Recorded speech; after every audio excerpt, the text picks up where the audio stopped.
بسم اللہ الرحمن الرحیم۔ بہترین صدقہ کیا ہے؟ رسول اللہ صلی اللہ علیہ وسلم نے ارشاد فرمایا۔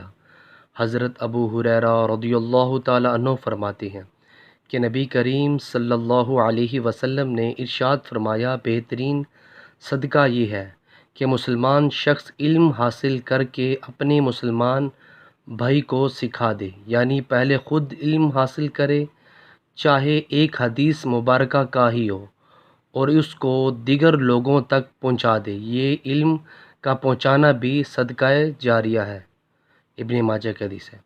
ویورز، اس حدیث میں رسول اللہ صلی اللہ علیہ وسلم نے فرمایا، بہترین صدقہ یہ ہے کہ مسلمان شخص علم حاصل کر کے اپنے مسلمان بھائی کو سکھا دے، یعنی پہلے خود علم حاصل کرے، چاہے ایک حدیث مبارکہ کا ہی ہو، اور اس کو دیگر لوگوں تک پہنچا دے۔ یہ علم کا پہنچانا بھی صدقہ جاریہ ہے۔ ماشاءاللہ۔ ویورز، ویڈیو کو آگے شیئر کریں اور کمنٹس باکس میں اپنی قیمتی رائے کا ضرور اظہار کیجیے۔ جزاک اللہ۔ السلام علیکم ورحمۃ اللہ وبرکاتہ۔